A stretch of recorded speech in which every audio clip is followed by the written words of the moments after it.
आप कुछ दिन से न्यूज चैनल और सोशल मीडिया पर नरेंद्र मोदी और बीबीसी की कंट्रोवर्सी को सुनते आ रहे होंगे। कहीं आप ये सुन रहे होंगे कि नरेंद्र मोदी सही है, बीबीसी गलत है। कहीं आप ये सुन रहे होंगे कि बीबीसी सही है, नरेंद्र मोदी गलत है। तो आइए समझते हैं इस वीडियो से आखिर किस चीज की कंट्रोवर्सी चल रही है और कौन सही है और कौन गलत है। वो एक स्क्रीन को बंद करेंगे, हम 1000 स्क्रीन उनके सामने खोल के देखेंगे।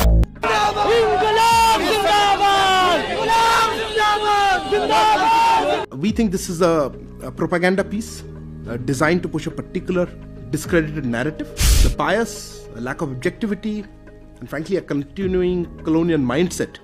तो ब्रिटिश ब्रॉडकास्टिंग कॉर्पोरेशन यानी बीबीसी, जो कि एक यूके बेस्ड न्यूज कंपनी है जिसे खुद फंड करती है यूके की गवर्नमेंट, एक 2 पार्ट की डॉक्यूमेंट्री बनाती है नरेंद्र मोदी पर। और इस डॉक्यूमेंट्री का टाइटल रखा जाता है इंडिया द मोदी क्वेश्चन।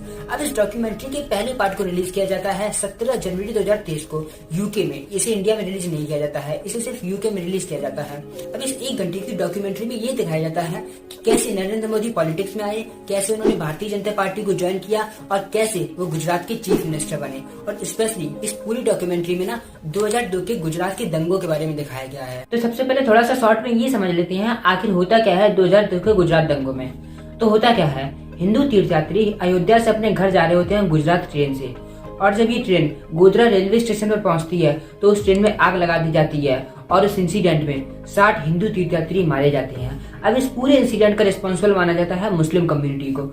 और वहीं से गुजरात में शुरुआत होती है दंगों को, जिसमें हिंदू मुस्लिम्स पर अटैक कर देते हैं, जहां मुस्लिम लोगों को मार दिया जाता है, मुस्लिम बच्चों को मारा जाता है, वुमेन्स को सेक्सुअली असल्ट किया जाता है। और इस पूरे इंसिडेंट में 1000 लोग मारे जाते हैं, जिसमें से most of the Muslim community के थे। और ये इंडिया के इंडिपेंडेंस के बाद सबसे वर्स्ट इंसिडेंट था। तो जब ये इंसिडेंट होता है तो उस टाइम पे नरेंद्र मोदी गुजरात के चीफ मिनिस्टर होते हैं। तो डॉक्यूमेंट्री में कुछ ऐसी फोटोज और कुछ वीडियो क्लिप्स को दिखाया गया है कि देखो कैसे पुलिस खड़ी है, जब हिंदूज मुस्लिम पर अटैक कर रहे हैं तो पुलिस वहां पर कुछ नहीं कर रही है, यानी पुलिस ने कोशिश ही नहीं की है इस दंगों को रोकने के लिए। तो ऐसा नहीं है कि मोदी के ऊपर ऐसी पहली बार कंट्रोवर्शियल डॉक्यूमेंट्री बनी है 2002 के दंगों के ऊपर, इससे पहले भी काफी सारी डॉक्यूमेंट्रीज बन चुकी हैं। अब बीबीसी ने क्या किया है कि एक्सपर्ट की कमेंट्री ये दिखाया है, देखो कैसे उस टाइम के डेवलपमेंट्स और उस टाइम की यूके की फॉरेन सरकार ने मोदी को रिस्पॉन्सिबल माना था वायलेंस के लिए। डॉक्यूमेंट्री में ये भी दिखाया है, देखो कैसे एक अनपब्लिश्ड रिपोर्ट है ब्रिटिश फॉरेन ऑफिस के द्वारा, जिसने मोदी को डायरेक्टली रिस्पॉन्सिबल माना है वायलेंस के लिए। और जैक स्ट्रॉ जो उस टाइम पे यूके के फॉरेन सेक्रेटरी थे, उन्हें भी कमेंट्री के थ्रू दिखाया गया है कि देखो उन्होंने मोदी पर सीरियस क्लेम्स लगाए हैं कि मोदी ने ही पुलिस को रोक रखा था कि इन वायलेंस को चलने तो उन्हें नहीं रोकना है। तो ये पूरी डॉक्यूमेंट्री में दिखाया गया है, यानी पूरी डॉक्यूमेंट्री उस कंट्रोवर्सी पर ही बेस्ड है, जो कंट्रोवर्सी बहुत पहले से सालों से चली आ रही है इंडिया में। चूंकि ये डॉक्यूमेंट्री यूके में रिलीज की गई थी, लेकिन छोटी मोटी वीडियो क्लिप्स इंडिया में भी सर्कुलेट होना शुरू हो जाती है। ट्विटर, यूट्यूब पर लोग वीडियो अपलोड करने लगते हैं उस डॉक्यूमेंट्री के।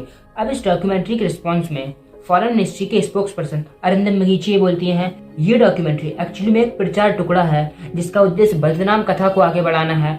और इस डॉक्यूमेंट्री में लैक ऑफ ऑब्जेक्टिव दिखता है, और कहीं ना कहीं ये डॉक्यूमेंट्री एक्चुअली में कॉलोनियल माइंडसेट को दिखा रही है, यानी वो जो दिखा रहे हैं वो सही है। अरिंदम बगीची ये भी बोलते हैं कि वो तो हम पे रूल कर नहीं रहे हैं कि वो बताएंगे हमें कौन सही है या कौन गलत है। हमारे पास खुद का जुडिशियल सिस्टम है, तो उन्हें भी बताने की जरूरत नहीं है कि उस वायलेंस में कौन रिस्पॉन्सिबल था, कौन सही था या कौन गलत था। We think this is a propaganda piece designed to push a particular discredited narrative. The bias, a lack of objectivity, and frankly a continuing colonial mindset. अब फॉरेन मिनिस्ट्री ने बीबीसी की डॉक्यूमेंट्री को ऐसा रिस्पांस क्यों दिया, आखिर government ने BBC की डॉक्यूमेंट्री को क्रिटिसाइज क्यों किया, ये हम आगे वीडियो में डिस्कस करेंगे। अब बीबीसी भी अपनी डॉक्यूमेंट्री को डिफेंड करता है और बीबीसी बोलता है हमने इस पर रिगोरसली रिसर्च की है, यानी इसके पीछे बहुत से एक्सपर्ट हैं, इसके पीछे बहुत से लोगों की वॉइसेस हैं, बहुत से विटनेस हैं, बहुत से एक्सपर्ट हैं, उन्होंने इस डॉक्यूमेंट्री को बनाया है। इवन इस डॉक्यूमेंट्री में तो बहुत से बीजेपी की लीडर्स हैं जिन्होंने अपने ओपिनियंस दिए हैं। इवन बीबीसी वाले तो ये भी कहते हैं कि हमने इंडियन गवर्नमेंट से कहा था कि जो क्वेश्चंस हमने इस डॉक्यूमेंट्री में उठाए हैं उसका मैं आंसर दो। देख रहे हैं आप लोग, यानी बीबीसी वाले इंडियन गवर्नमेंट से कह रहे हैं बताओ जो हमने क्वेश्चन उठाए हैं इसका आंसर दो। इसीलिए अरिंदम बगीची ने इस डॉक्यूमेंट्री को कॉलोनियल माइंडसेट कहा था। अब जब गवर्नमेंट बीबीसी की डॉक्यूमेंट्री पर रिस्पॉन्ड करती है तो और वीडियो क्लिप्स इंडिया में सर्कुलेट होना शुरू हो जाती हैं। इसलिए गवर्नमेंट IT रूल्स 2021 के अकॉर्डिंग जो कि गवर्नमेंट को पावर देता है कि वो इन केस ऑफ इमरजेंसी किसी भी इंफॉर्मेशन को बैन कर सकते हैं, यानी ब्लॉक कर सकते हैं। तो वही गवर्नमेंट करती है। गवर्नमेंट 21 जनवरी को बीबीसी की डॉक्यूमेंट्री पर बैन लगा देती है, यानी अब इस डॉक्यूमेंट्री को इंडिया में कहीं भी दिखाया नहीं जाएगा, यानी एक तरीके से ये इलीगल होगा। और गवर्नमेंट सोशल मीडिया प्लेटफॉर्म्स जैसे यूट्यूब और ट्विटर को भी ये ऑर्डर देती है कि जो भी वीडियो क्लिप्स उस पर डले हुए हैं उसे डिलीट किया जाए। तो इसके रिस्पॉन्ड में अब और लोग वीडियो क्लिप्स को सर्कुलेट करना शुरू कर देते हैं। अब तो लोग VPN के थ्रू भी वीडियो क्लिप्स को देखना शुरू कर देते हैं। व्हाट्सएप, टेलीग्राम, हर जगह वीडियो क्लिप्स सर्कुलेट करना शुरू हो जाती हैं। अब जब इस डॉक्यूमेंट्री को बैन कर दिया जाता है तो अब स्टूडेंट्स और अलग अलग पॉलिटिकल पार्टीज इसे पब्लिकली स्क्रीन करना शुरू कर देते हैं। जैसे हैदराबाद सेंट्रल यूनिवर्सिटी के स्टूडेंट्स, जवाहरलाल नेहरू यूनिवर्सिटी के students, Jamia Millia university, Delhi university, इन सभी यूनिवर्सिटी के स्टूडेंट्स यूनिवर्सिटी कैंपस में बीबीसी की डॉक्यूमेंट्री को स्क्रीन करते हैं। और कहीं कहीं तो पॉलिटिकल पार्टीज बीबीसी की डॉक्यूमेंट्री को पब्लिक एरियाज में स्क्रीन करती हैं। और अलग अलग पॉलिटिकल पार्टीज इस बैन पर अलग अलग अपना रिस्पॉन्ड देती हैं। टीएमसी के लीडर महुआ मोइत्रा का कहना है कि डॉक्यूमेंट्री को बैन करना यानी एक तरीके की ये सेंसरशिप का मूव है। और बहुत सी अलग अलग पॉलिटिकल पार्टीज ये कहती हैं कि एक्चुअली में ये फ्रीडम ऑफ प्रेस को दबाने की कोशिश की जा रही है। इवन कहीं कहीं तो पुलिस ने स्टूडेंट्स को अरेस्ट भी कर लिया है क्योंकि उन्होंने बीबीसी की डॉक्यूमेंट्री को स्क्रीन किया है। तो ये तो बात रही कि कंट्रोवर्सी चल क्या रही है। अब बात ये आती है आखिर एक्चुअली में सही कौन है? क्या इंडियन गवर्नमेंट सही है जिसने बीबीसी की डॉक्यूमेंट्री को बैन किया है, या फिर बीबीसी डॉक्यूमेंट्री सही है जिसने एक्चुअली में एक सच को दिखाया है? अब ये बताने से पहले कि एक्चुअली में कौन सही है या कौन गलत, मैं अपना पॉइंट ऑफ व्यू बता दूं कि जो मैंने रिसर्च की है मैं उस हिसाब से बताऊंगा कि एक्चुअली में कौन गलत है। अलग अलग लोगों के यहाँ अलग अलग थॉट्स हो सकते हैं। तो मेरे हिसाब से बीबीसी गलत है। अब क्यों बीबीसी गलत है? अब जो गुजरात में 2002 में दंगे हुए थे उस केस के ऊपर सुप्रीम कोर्ट 24 जून 2022 को पहले ही वर्डिक्ट दे चुका है कि नरेंद्र मोदी को क्लीन चिट मिलती है, यानी वो इस वायलेंस के लिए रिस्पॉन्सिबल नहीं थी। यानी बीबीसी की डॉक्यूमेंट्री इंडिया पर क्वेश्चन कर रही है कि नहीं जो हम बता रहे हैं वो सही है, यानी जो सुप्रीम कोर्ट ने वर्डिक्ट दिया वो गलत है। और कहीं न कहीं ये डॉक्यूमेंट्री इंडिया के जुडिशरी सिस्टम पर सवाल उठा रही है। और फॉरेन मिनिस्ट्री ने भी ये कहा है कि कहीं न कहीं ये डॉक्यूमेंट्री इंडिया की सोवरेनिटी और इंडिया की इंटीग्रिटी पर सवाल उठाती है। और हो सकता है इस डॉक्यूमेंट्री से इंडिया के दूसरी कंट्रीज के साथ रिलेशन खराब हो जाए। और हो सकता है इस डॉक्यूमेंट्री की वजह से जो इंडिया में हिंदू और मुस्लिम कम्युनिटी के बीच गैप है वो और गैप बढ़ जाए, यानी और इनमें कड़वाहट आ जाए कहीं ना कहीं। इसलिए मेरे ओपिनियन के हिसाब से इस डॉक्यूमेंट्री को बैन करना ही सही है, क्योंकि कहीं ना कहीं ये डॉक्यूमेंट्री इंडियन गवर्नमेंट पर सवाल उठा रही है और इंडिया की जुडिशरी सिस्टम पर सवाल उठा रही है। And the independent reports that have already been published into what has happened. They have no right to talk about the internal matter of any government. I'm very, very clear in my mind. If they have done wrong. Some would say it is a human right. There is a general international Please interest. don't try to preach us the human rights. We know what the human rights are. You Britishers should not preach us the human rights.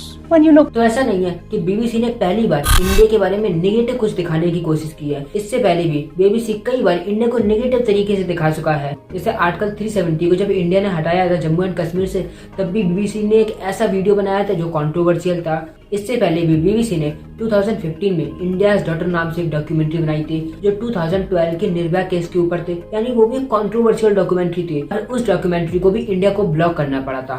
तो ऐसा क्यों है कि BBC बार बार India को negative दिखाने की कोशिश करता है? इसे भी समझ लेते हैं। तो इंडिया एक बड़ी कंट्री है, इंडिया की पॉपुलेशन बहुत ही ज्यादा है। अब कोई भी कंपनी हो, चाहे फिर वो चाहे न्यूज कंपनी क्यों ना हो, एट द एंड वो प्रॉफिट जनरेट करने की सोचेगी। और बीबीसी को फंड करती है यूके की खुद गवर्नमेंट, लेकिन कुछ टाइम से यूके की गवर्नमेंट ने उसी फंडिंग कम कर दी है। अब 2024 में इंडिया में है इलेक्शन। अब बीबीसी ने एक ऐसे टॉपिक पर डॉक्यूमेंट्री बनाई है जो पहले से ही कंट्रोवर्शियल टॉपिक है। अब अगर कंट्रोवर्शियल है तो कहीं ना कहीं इंडियन गवर्नमेंट भी रिस्पॉन्ड करेगी। और ठीक है, ऐसा ही होता है, इंडियन गवर्नमेंट रिस्पॉन्ड करती है यानी और लोग देखने के लिए इंटरेस्टेड होते हैं। और अब तो इंडियन गवर्नमेंट ने इसे ब्लॉक भी कर दिया है, तो यानी और लोग बीबीसी की डॉक्यूमेंट्री देखने में इंटरेस्टेड है। इसलिए बीबीसी बार बार इंडिया के ऊपर नेगेटिव डॉक्यूमेंट्रीज बनाता है जिससे कहीं ना कहीं उन्हें प्रॉफिट जनरेट हो। और हो सकता है आगे आने वाले टाइम में इंडिया के ऊपर बीबीसी और भी ऐसे कंट्रोवर्शियल टॉपिक्स पर डॉक्यूमेंट्री बनाए। ऐसी मेरी रिसर्च के हिसाब से है। हो सकता है बीबीसी की कुछ और रीजन्स हो जिसकी वजह से वो इंडिया के ऊपर नेगेटिव डॉक्यूमेंट्रीज या नेगेटिव वीडियोस दिखाने की कोशिश करता है। वैसे बीबीसी ने जो नरेंद्र मोदी पर डॉक्यूमेंट्री बनाई है, क्या गवर्नमेंट ने उसे ब्लॉक करके सही किया है या फिर गलत? कमेंट्स में जरूर बताइएगा। अगर आपको हमारे वीडियोस से कुछ जानने को मिलता है, कुछ इन्फॉर्मेशन मिलती है, तो आने वाले वीडियोस के लिए चैनल को सब्सक्राइब कर लें, जिससे आप तक इन्फॉर्मेशन पहुंचती रहे और हमारी कुछ हेल्प हो सके। वीडियो देखने के लिए बहुत बहुत धन्यवाद।